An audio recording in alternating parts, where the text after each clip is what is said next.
ご視聴ありがとうございます。今回は東武鉄道の拠点駅春日部駅の高架化工事を取り上げます。2つの路線が乗り入れる拠点駅ならではの複雑な工程と高架化後の意外すぎる予想図を現地の映像と図表をフル活用して解説します。押し寄せる車両たち、消滅秒読みのあの有名店にも注目です。ここが東武スカイツリーラインとアーバンパークラインが乗り入れる春日部駅です。ここは駅の東口。駅名板の上にはクレヨンしんちゃんのキャラクターであるしんちゃんとシロがお出迎え。春日部駅の2024年度の1日平均の乗降客数は6万4000人余り。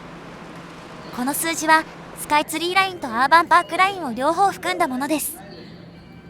スカイツリーラインの55駅では6位につける多さです。またアーバンパークラインの35駅では5位につけており、存在感の高さがうかがえます。主要駅だけあって駅構内も広く、ホーム3つに線路6本、さらにアーバンパークラインの引き上げ線や留置線、スカイツリーラインとアーバンパークラインをつなぐ線路もあります。そしてこの春日部駅では今、駅周辺の高架化工事が進んでいます。まずは春日部駅の歴史と高架化工事の全体像をご紹介し、それから工事が進む現地の様子を駅内外のカットと合わせて解説します。春日部駅が開業したのは1899年、明治32年。東武の北千宿機関が開業した時にできた駅で、途中駅では最初からあった駅の一つです。1929年、昭和4年には今のアーバンパークラインが大宮から春日部まで開業、乗り換え駅になりました。翌年には路線が駅の東に伸び、今の配置になっています。春日部駅の東側でスカイツリーラインとアーバンパークラインが交差する場所では、アーバンパークラインが上を走っています。戦後、1949年には自治体名が変わったのに合わせ、駅名も今の表記になりました。春の壁よりも春とお日様の方が爽やかで好ましかったからでしょうか。なお、古い漢字表記は駅の所在地に残っています。1966年にはスカイツリーラインと地下鉄日比谷線との直通運転が開始。首都圏の郊外私鉄と地下鉄の直通運転では2例目で、沿線の発展が加速します。そして1971年、駅の南側に出口ができました。これは南口ではなく西口です。スカイツリーラインは都心寄りではおおむね南北に路線があり、下り方面に向かって右を東口、左を西口としていました。春日部駅のように南北からずれた向きの駅も同じようにしたため、駅の北側に東口、南側に西口があるのです。出口の話は春日部駅に大きく関わってきますので、覚えておいてください。高架化工事の全体像がこちら。高架化の延長は、スカイツリーラインがおよそ 1.4 キロ、アーバンパークラインがおよそ 1.5 キロ、合わせて 2.9 キロです。事業区間はそれより長く、スカイツリーラインがおよそ 1.6 キロ、アーバンパークラインがおよそ 1.9 キロ、合わせて 3.5 キロです。これにより、合わせて10カ所の踏切がなくなります。このうち4カ所は、ピーク時の遮断時間が1時間あたり40分以上となる開かずの踏切です。加えて1カ所は自動車ボトルネック踏切です。自動車ボトルネック踏切とは、1日あたりの踏切自動車交通遮断量が5万台以上となる踏切のことです。それなりに交通量があり、かつ踏切で足止めされる場合に該当することが多いです。駅周辺の踏切の実態は今後現地を見る中で触れますので、気になる方はチャプターからもどうぞ。廃止される踏切は春日部駅の西側に集中しています。東側は陸橋のところで地上に降りており、周りの踏切は廃止対象になっていません。この辺りを高架化するには陸橋を地上に下ろさなければならず、コストと時間がかかります。他社の高架化事例では、一晩で線路と道路の位置関係を逆にするというアクロバティックな工事をした事例もありますが、そうしたことにはならないようです。陸橋の東側にはアーバンパークラインの留置線があり、高架化するならこれらも高架にしないとダメです。工事費がかかる割に廃止される踏切はそれほど規模が大きくないため見送られたようです。工事の手順がこちら。元の施設と同じ場所に高架線を作るため、先に今の施設を北に移動します。この図には描かれていないですが、まず線路の北側にあった旧東口駅舎を仮設の駅舎に切り替え、これが移設前の東口駅舎です。空いた土地を使い、スカイツリーラインの上り線を北側に移動します。この工程は昨年5月に完了し、新しい上りホームの使用が始まっています。元のホームは片側だけに線路がありましたが、新しいホームは両側に線路があります。続いて、スカイツリーラインの下り線を北側に移動します。移動前の上りホームとおおむね同じ位置にすることで、一部の施設を再利用しています。この工程は今年10月に完了し、新しい下りホームの使用が始まっています。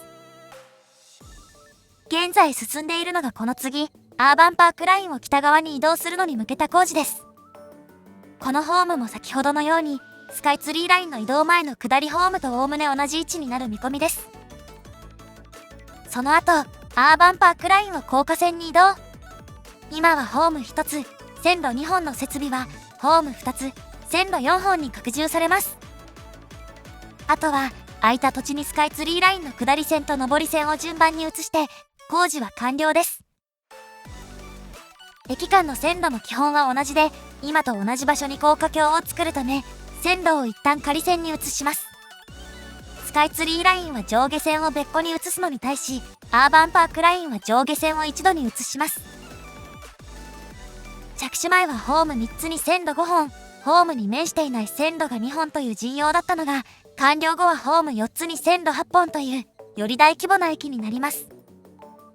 ただし、実際にはもっと大掛かりです。これが完成予想イメージ。スカイツリーラインのホームがやたらと長いことにお気づきでしょうか。スカイツリーラインの列車は1両あたり20メートル、最長10両編成で全長200メートルあります。一方で高架化後のホームはおよそ340メートルで17両分あります。これは最長10両の一般列車と最長6両の特急列車で停止位置を分けるためとみられます。このやり方はすでに北千住駅で行われており、ホームが仕切られ、特急券を確認するための改札があります。ホームが分かれるので混雑が防げますし、中間改札があるのでご乗車を防げます。今の春日部駅では、発着する特急は一部のドアだけを開けており、乗車口の前で係員が特急券などを確認しています。ホームを仕切れば乗車時の特急券の確認は不要になり、すべてのドアから乗り降りできるようになるため、停車時間も短縮できます。いっそ、特急と一般列車を並結した16両編成を走らせればなんて妄想も膨らみますが、他の駅が対応できないので、さすがに無理そうです。配線図がこちら。スカイツリーラインとアーバンパークラインをつなぐ線路があります。アーバンパークラインの車両の大規模整備はスカイツリーラインの車両基地で行っているので、これは必須のものです。この配置からすると、結構頻繁に直通列車を走らせられそうにも見えます。両線にはかつて、アーバンパークライナーという直通列車がありました。高架化工事の進展で両線をつなぐ線路が一時的に撤去されたため、運行を終えています。両線をつなぐ線路は先日復活したのですが、アーバンパークライナー復活のニュースはまだ来ていないです。来年春のダイヤ改正でどうなるのか注目です。構内図がこちら。横並びになっている4つのホームのうち、南から2つ目は使用停止中。この配置は高架化工事の過渡期だからです。かつては3つのホームが並んでいたところ、スカイツリーラインのホームを移動したため、スカイツリーラインの旧下りホームが使用停止になっているのです。入ることもできないですが、構内図には描かれています。今後、このホームをアーバンパークラインのホームに転用するからでしょうか。ここから駅構内と周辺を見ていきます。東口駅舎からスカイツリーラインの上りホームと下りホーム、続いてアーバンパークラインのホーム、最後に西口に向かった後、駅の周りをぐるりと一周します。盛りだくさんの内容、最後までお付き合いください。改札に入り、手前右に階段、奥にエスカレーターとエレベーターがあります。ここは階段で上がります。東口からの動線はこれで全部なので、階段は結構広いです。仮設の駅舎だけあって、天井が高いです。上がりきったところには、同じように上がってきたエスカレーターの降り口が、通路はこの辺りでクランクしており、ちょっと複雑です。階段とエスカレーターは同じ場所に出てきますが、エレベーターは壁を挟んで離れた場所に出てきます。スペーシア X のポスターや特産品ブースの先に何やら怪しげなシャッターが、右に回り込むとミニサイズのシャッターがついています。反対側は駅舎の外壁で、シャッターは最初のカットの上にあります。おそらく工事用の資材を搬入するためのシャッターです。連絡通路はここで2つに分岐。この通路が線路に沿って続いています。まずは新上りホームに向かいます。このホームだけは連絡通路とホームの位置関係のため、動線がちょっと違います。連絡通路からポコッと飛び出たところに階段があり、前後に伸びています。交線状態の関係で上り方面を見る方が良さそうなので、まずは下り寄りの終端に移動です。仮設の階段とはいえ、作りはしっかりしています。このホームが最初に移設された後で他のホームが順番に移設され、他のホームが順番に高架になってからこのホームが最後に高架になるため、一番長く使われるのも理由かもしれないです。ここにはエスカレーターやエレベーターはなく、エレベーターは下り寄り、エスカレーターは上り寄りにあります。下り寄りの終端に到着です。スカイツリーラインの上下線は春日部駅の下り寄りも仮線に移されています。駅の上り寄りは仮線になっていないので、位置を調整するために駅構内に S 字カーブがあります。春日部駅を出た列車は大きく3方面に分かれます。一つが北千住から日比谷線に直通する列車、もう一つが曳舟から押上経由で半蔵門線に直通する列車、最後が浅草駅まで行く列車です。上りホームの床面には列車ごとの停止位置目印がぎっしり並んでいます。一般列車だけでなく、奥には特急スペーシアやリバティ、スペーシア X、そして地下鉄日比谷線直通の TH ライナーの目印もあります。列車によって整列乗車位置を変え、列が長くなるのを避けること、特急は車両によってドアの位置が違うことも理由です。特急リバティは6両編成を組むことがあり、1号車から3号車はホームの前寄りに止まります。こうした案内の張り紙がそこら中にあります。なお、上りホームには1番線と2番線がありますが、日中には春日部駅での待ち合わせなどはほとんどないです。一つの線路に列車がバンバンやってくる上、特急列車は停車時間も長いので、列車が詰まることもあります。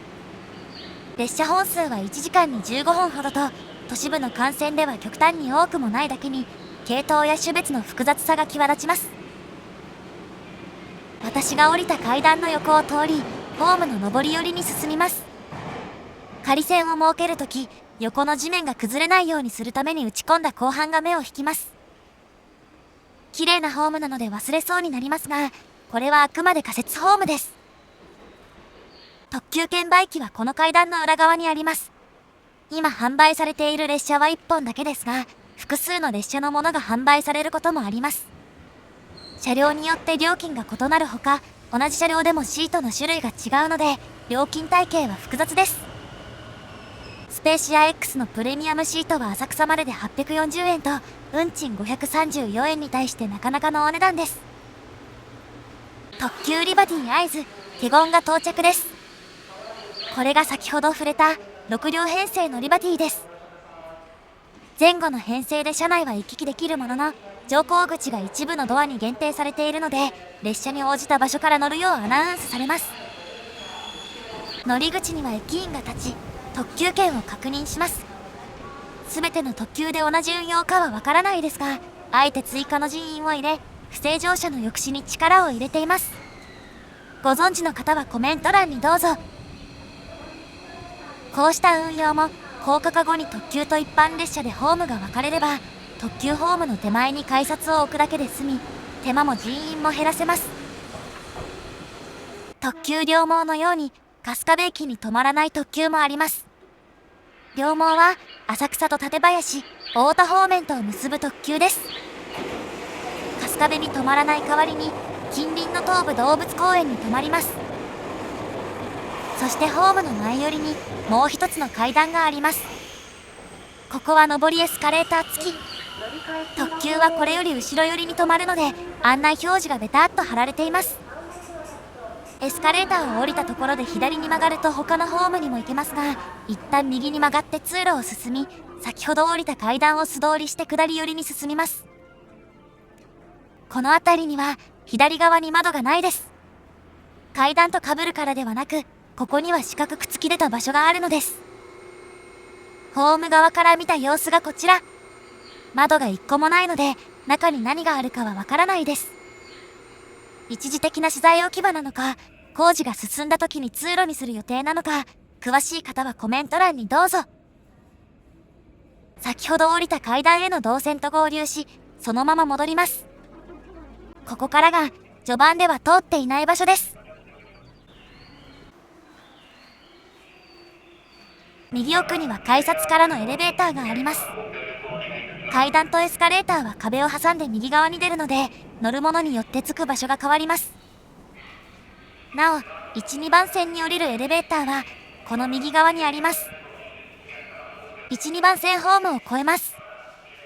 ここに階段などがあれば便利ですが、ホームの位置などの関係上、そうはいかなかったようです。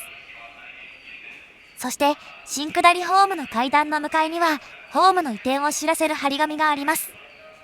ホームが切り替わったのは10月5日、2ヶ月ほど前です。ホームが順番に北側に移動し、高架橋を作るスペースを空けていることがわかります。スカイツリーラインの新下りホームに降ります。そして何か気づかないでしょうか。そう、この階段は上りホームにあったものを流用しているのです。木でできた柱や壁、斜めに組まれた木材など、基本的な構造は今も残っています。旧上りホームと新下りホームで、ホームの位置がそれほど変わらないからできることで、なかなか珍しいです。古い階段を流用したことは、隣のホームからでも確認できます。古いホームは基礎が弱いため、後半で階段の周りだけを補強しています。階段は他の場所も残っており、レールを組んで仕立てた柱も健在です。最近塗り直したらしく、柱は白くて綺麗です。たくさんの種類の列車が行き交うだけに、停止位置目標もこの密度。さすが関東私鉄最強の東部の拠点駅です。下り寄りでは、右側の上り線から左手前の4番線に列車が入れるようになっています。隣の北春日部駅に車庫があり、そこから4番線に列車を入れ、春日部発の始発列車にできます。さらにこれにはもう一つの意味があります。上り寄りへ歩きます。上りホームほどは混まないからか、整列乗車位置から伸びる白線はこちらのホームにはなく、すっきりした見た目。2つの線路の片方がメインで使われるのはこちらも同じで、大半の列車が3番線を発着しています。同じホームで乗り換えられれば便利ですが、他にも接続駅があるほか、ダイヤ設定上の理由もありそうです。詳しい方はコメント欄にどうぞ。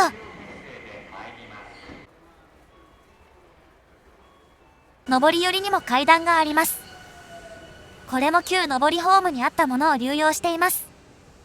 下り寄りのものよりできた時期が新しいらしく、柱などは木製ではなく鋼鉄やパネルが使われています。跨線橋の下の部分もレールを組み上げたものではなく、H 型や L 型の鋼材を組み合わせたものです。なお、この階段の周りでもホームの下に鋼板が張られ、土台が崩れないよう支えられています。この辺りでは旧下りホームが改修中です。旧3番線と4番線の架線は外され、がらんとした雰囲気です。特急券売機の横の案内までもまだそのままで、時が止まったようです。今後、あそこにはアーバンパークラインの仮設ホームができる予定です。基本的に流用することになりそうですが、上下線の乗客をさばくには狭いだけに、左右の土地を使ってホームを広げることになりそうです。上り寄りの一番端には、4番線から右奥のアーバンパークラインに伸びる線路があります。両線の連絡線は高架化工事の過程で一旦途切れていましたが、下りホームの移設後に復活されています。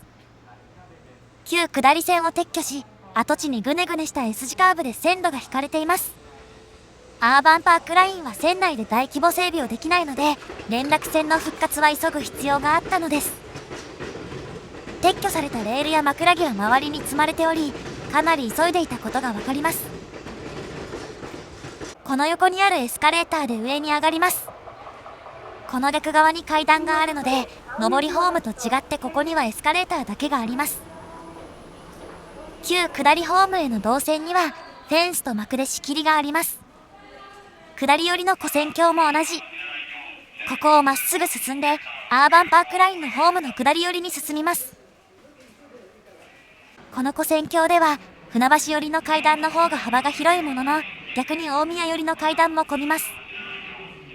この先にある大宮駅ではホームの一番前に改札があり、前寄りの車両が混むからです。アーバンパークラインは春日部駅から船橋寄りでは日中1時間に6本、大宮寄りでは8本です。普通列車6本、急行2本のうち日中2本の普通が春日部駅で大宮方面に折り返しています。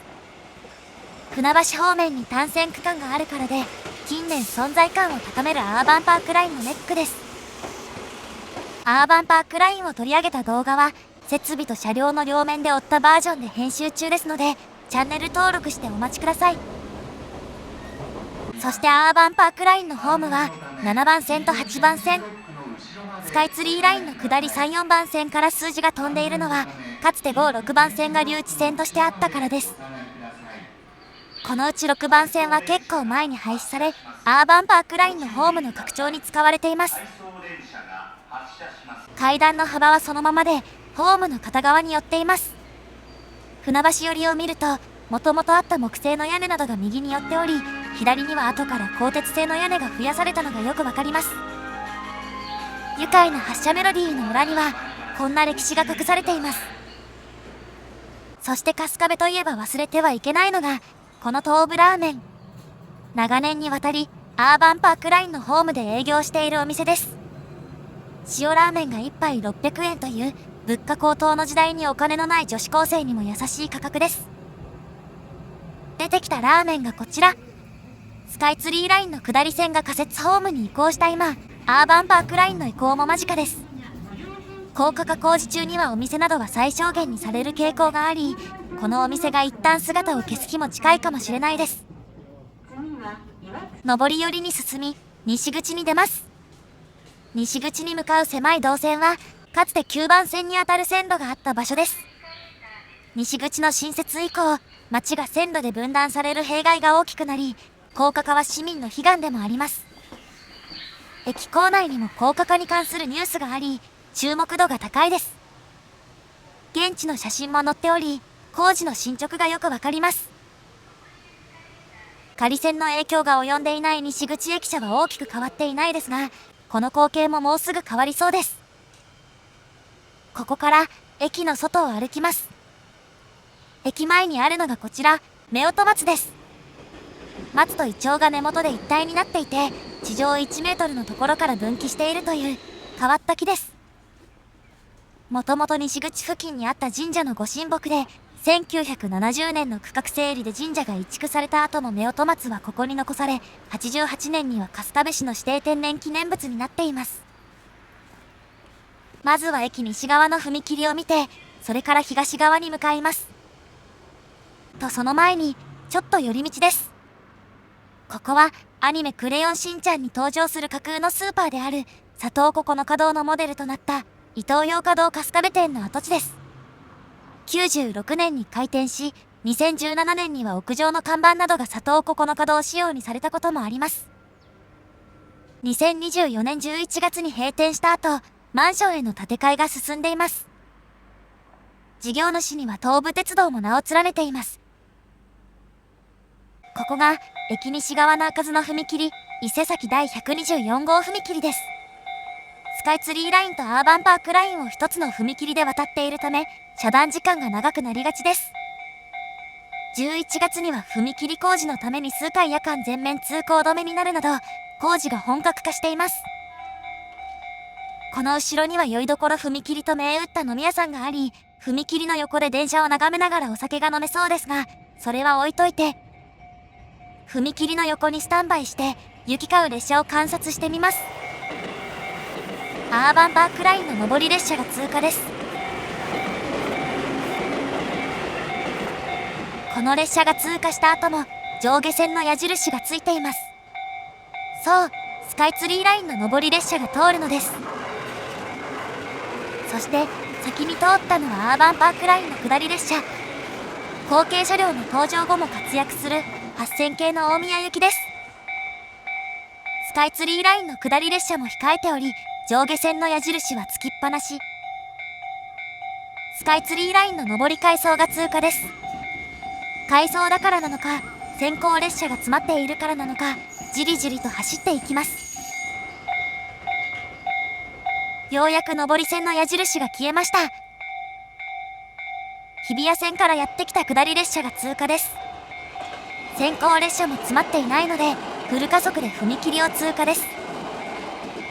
これで踏切が開くかと思いきや、なんと上り線の矢印が再びついています。しかも下り線の矢印も消えず、平日日中にもかかわらずドツボにはまっています。アーバンパークラインの下り大宮行きとスカイツリーラインの上り特急スペーシア浅草行きがほぼ同時に通過し、これでようやく踏切が開きます。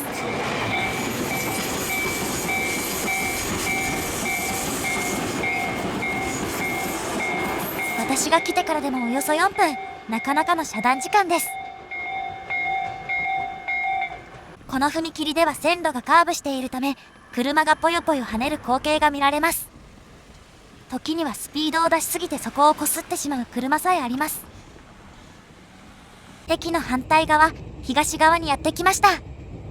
ここには地下道があります。歩行者と自転車専用で、車などは通れないです。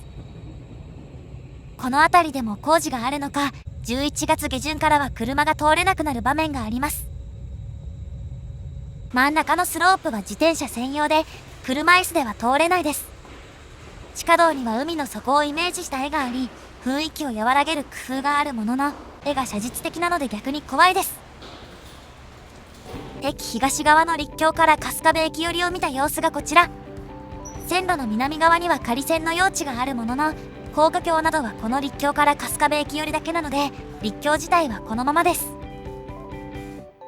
最後にアーバンパークラインの仮線の様子を見ていきます。スカイツリーラインの線路との間ではすでに資材が置かれています。踏切のあたりにもブルーシートがちらほら置かれ、あの辺りに仮線ができそうです。線路の右側にある一戸建ては立ち退きが遅れているらしく、工事の進捗が気がかりです。そしてここから先では上下線の仮線が敷かれています。スカイツリーラインと違い、アーバンパークラインでは上下線を一度に仮線に移設し、高架橋が出来上がったら上下線を一度に高架線に移設します。次の八木崎駅のあたりまでこの線路は続いています。仮囲いも八木崎駅のホームスレスレまで続きます。仮線は将来の高架線への取り付け部分を避ける必要があるため、それなりに長く取る必要があります。仮線が隣の駅までかかり、ホームの形状が変わることも稀にあります。まだまだ全貌のわからない高架化工事、今後に注目です。ご視聴ありがとうございました。